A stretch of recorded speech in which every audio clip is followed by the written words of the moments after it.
Okay, welcome po muli dito sa ating munting YouTube channel at ito ang inyong Pinoy Finance Instructor. Bago ako bumati at magpasalamat ay gusto ko lang munang basahin ang ating content ngayon mula sa katanungan ni Rag Ferns. Okay, pinanood niya kasi yung gaano kalakas ang caliber 40 compared to other caliber. So, nagpasalamat naman si Rag Ferns. Sabi niya, thanks sa info sir, planning to buy Taurus TH40. Ano masasabi mo sa gun na yan, sir? Okay, so, titingnan naman natin ngayon ay yung request ni Rag Ferns na Taurus TH40. Actually, dalawa yan. Taurus TH40 at Taurus TH40C, yung compact. So, sasama na rin natin yung compact para may mapagpipilian kayo. Then, at bago yan ay gusto ko lang munang pasalamatan yung lahat ng mga nagsishare ng ating mga videos dahil nakatulong kayo para dumami ang ating subscribers. At maraming salamat. At doon sa mga hindi nag-skip ng ads dahil umabot na tayo sa nadagdagan yung ating mga revenues dahil ang ating YouTube channel ay tinutulong natin lahat at dinadagdagan ko pa yan mula sa aking bulsa. May 6 na estudyante tayong mga beneficiaries na anak ng mga single parent, kaya ako gumawa ng YouTube channel para matulungan sila. Ang kita ng YouTube channel natin ay para sa kanila, kaya maraming salamat sa mga hindi nag-skip ng ads. Lalo tigit maraming salamat sa mga nagpadala dito sa ating GCash number. Huwag po na nyo tawagan itong number na ito para bumili ng baril. Wala po kaming pinagbibiling baril. Tresurera ko po yung aking anak. Mag-message lamang po kayo dyan kung kayo may paabot na tulong sa ating mga beneficiaries. Mag-message kayo para kayo ay ma-recognize ng ating YouTube channel kagaya ni Sir Noli Piz America ng Virginia, USA. Maraming salamat, Sir, sa walang sawa niyong pagsuporta at pagtulong sa ating mga beneficiaries. Okay, sa katanungan naman ni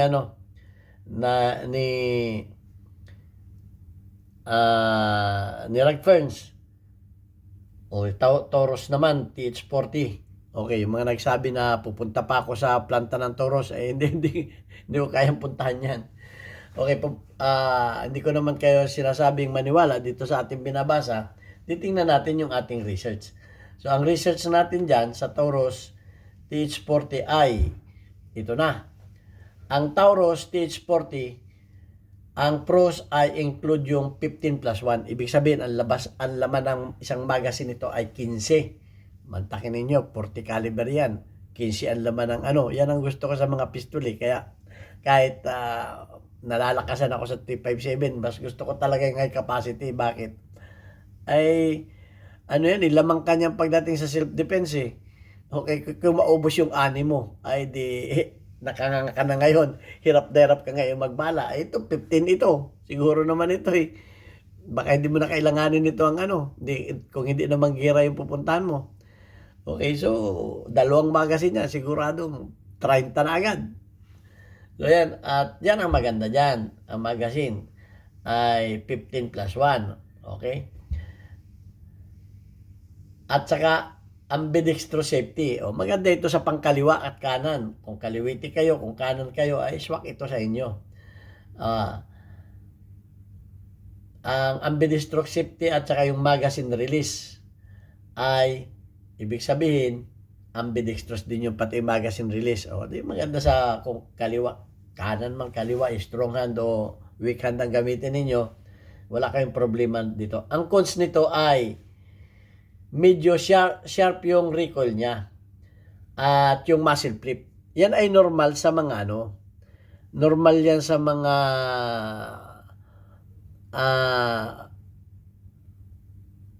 pag tumaas na kasi kaya ginawa yung 9mm ay maganda ang recoil niyan kumpara. Siyempre, ikumpara mo sa 9mm yan, ay siyempre, mas maganda yung 9mm, 40 yan At ang isa pa, kung ang polymer yan, mas magaan, kasi pag mas magaan, mas malakas ang flip niyan. So, yun lang ang niyan, ang cons niyan. At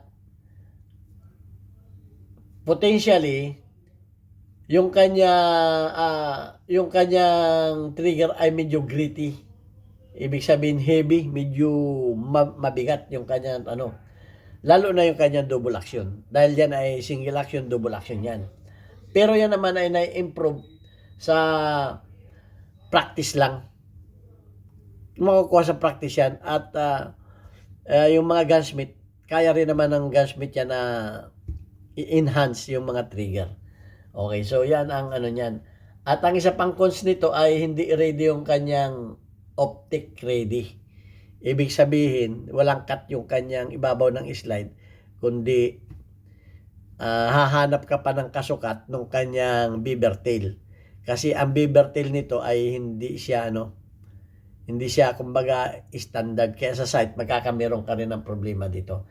Optics ready option is not available. Yun nakalagay dito. Ito na mga pros nito. Ito, high magazine capacity, it holds 15 plus 1 round, which is advantageous in self-defense scenarios. Yun yung sinabi ko kanina.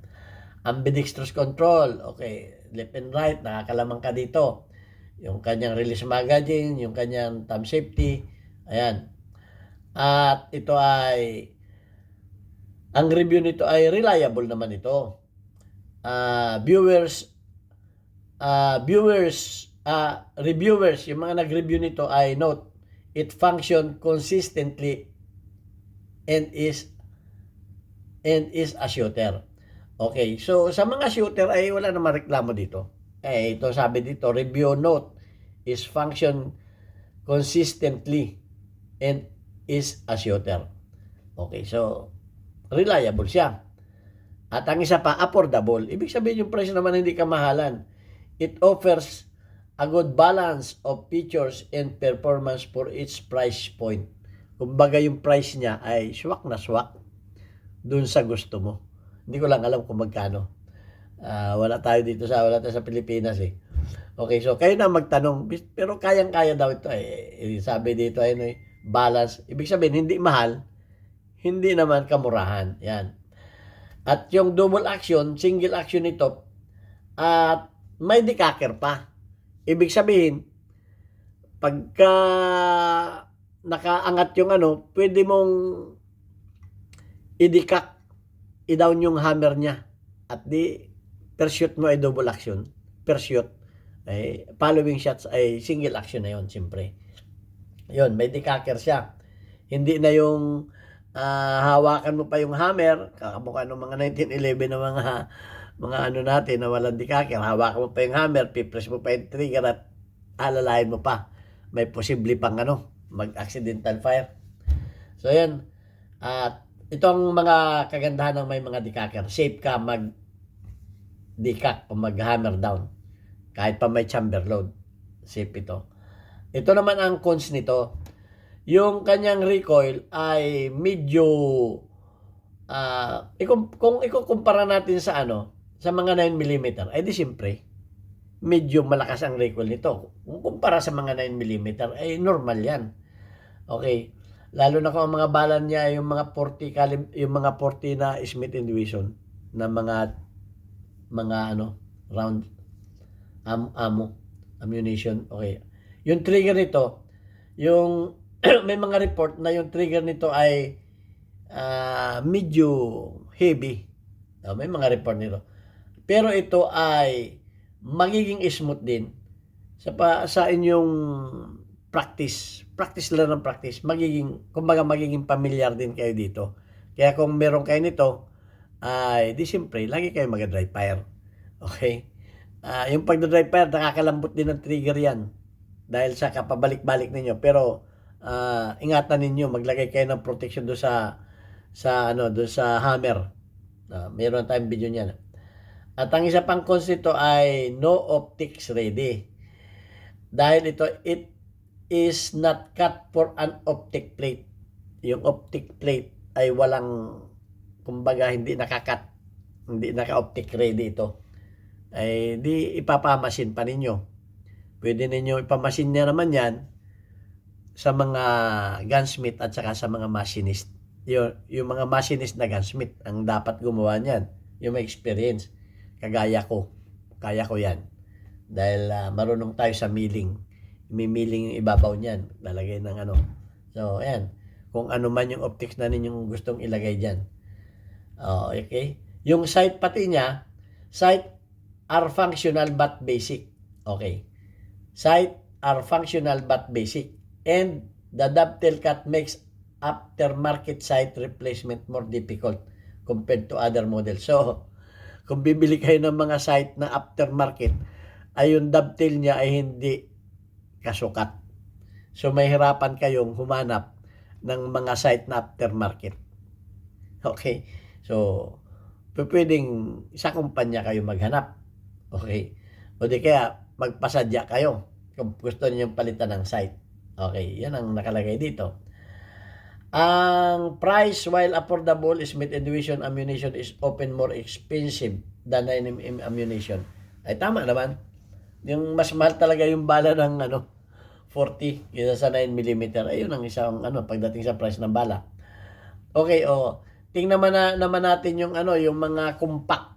Baka gusto ninyong bumili ng compact ay may problema ito. Nakalagay dito. Ito hindi galing to sa akin Report lang ito. Okay, hindi ko na yung review ng Taurus, sabi ko na. Ito yung problem ng ng mga TH40C. Ito yung mga compact. Ang sabi, stiff and difficult to press magazine release. Medyo matigas yung magazine release niya. Noticeable recoil. O yung recoil niya ay medyo mararamdaman mo. And limited selection of aftermarket site. Ayun, nabasa. Ganun din ito. Yung mga aftermarket site, mahirap hanapin.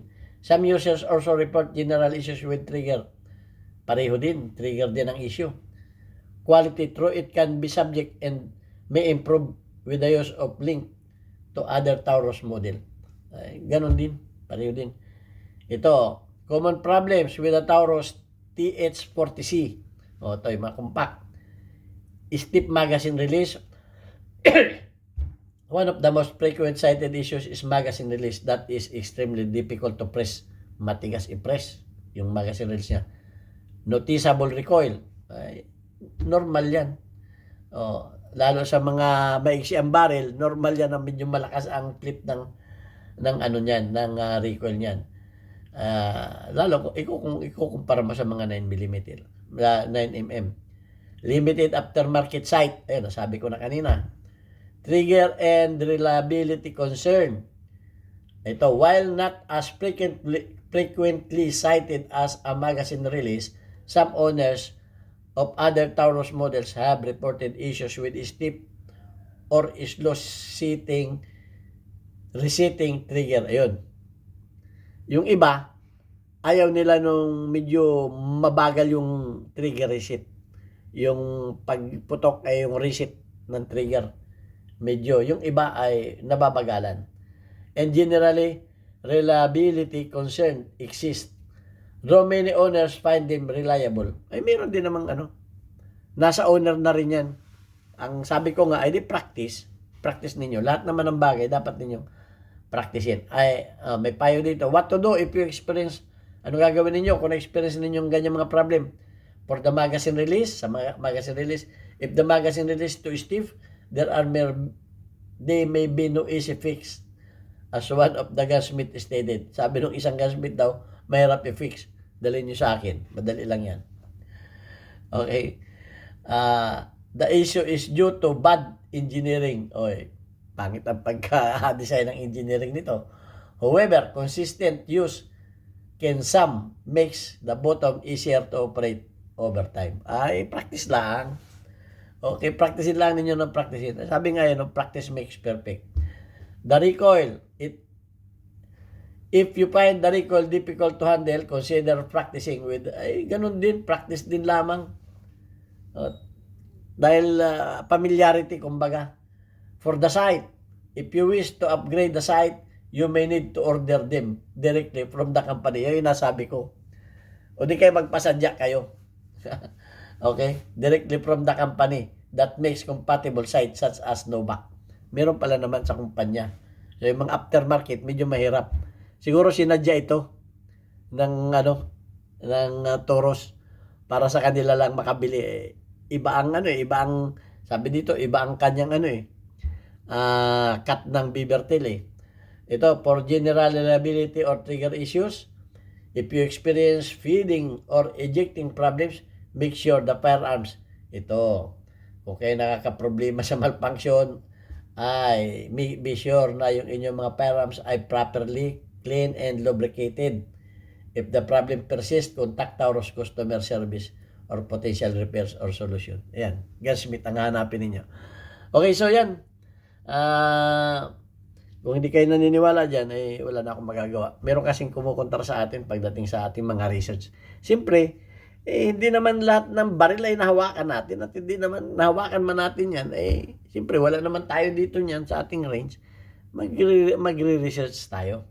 Hindi ko naman sinasabi na alam.